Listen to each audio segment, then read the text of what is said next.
Lundi 23 mai. Lecture du livre des Actes des Apôtres, chapitre 16, versets 1 à 15. Avec Paul, de Troas nous avons gagné le large et filé tout droit sur l'île de Samothrace, puis le lendemain sur Néapolis, et ensuite sur Philippe, qui est une cité du premier district de Macédoine et une colonie romaine. Nous avons passé un certain temps dans cette ville, et le jour du sabbat, nous en avons franchi la porte pour rejoindre le bord de la rivière où nous pensions trouver un lieu de prière. Nous nous sommes assis et nous avons parlé aux femmes qui s'étaient réunies. L'une d'elles, nommée Lydie, une négociante en étoffe de pourpre, originaire de la ville de Thyatire et qui adorait le Dieu unique, écoutait. Le Seigneur lui ouvrit l'esprit pour la rendre attentive à ce que disait Paul.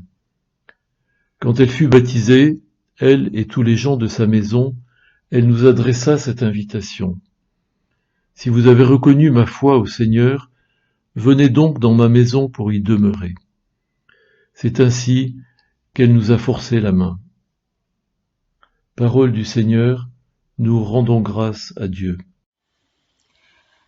Chers frères et sœurs en Christ, bonjour, la paix du Christ, je vous salue dans le précieux nom de Jésus. Alors, nous poursuivons toujours notre marche avec les apôtres, notre marche vers la Pentecôte.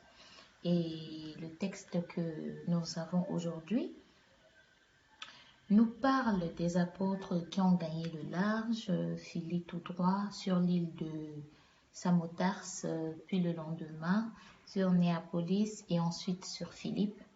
Ils ont décidé de rester dans cette ville pour y passer le sabbat. Dans leur quête pour un lieu de prière, ils ont trouvé des femmes qu'ils ont réunies et ont décidé de les évangéliser.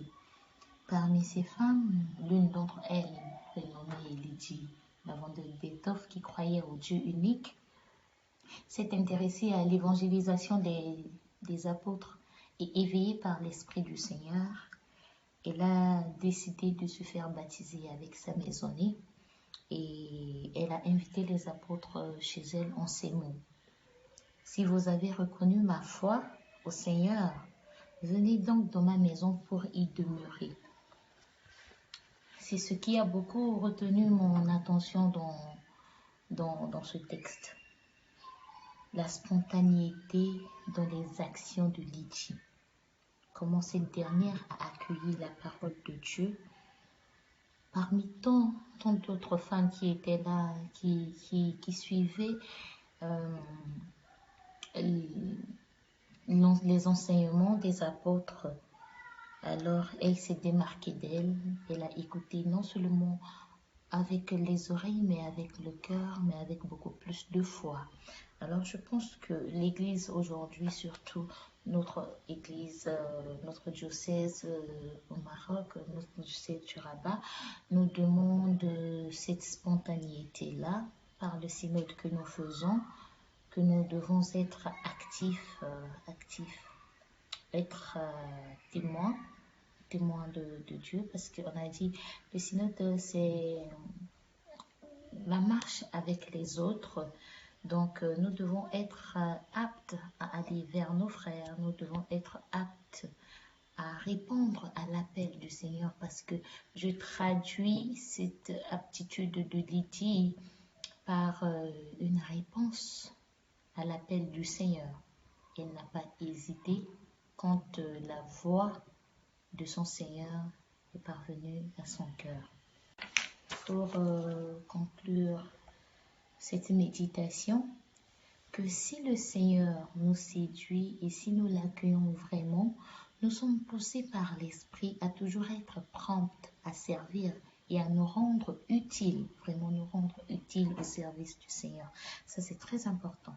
Et c'est l'exemple que Lydie nous donne dans ce texte. Elle a pris l'initiative d'inviter chez elle ceux qui sont venus au nom du Seigneur pour annoncer l'Évangile.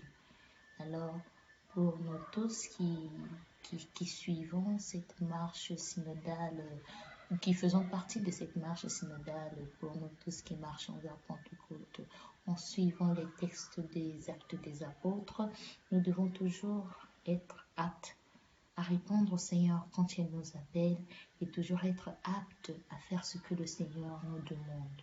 Je vous remercie. Bonne journée dans le saint nom de Jésus.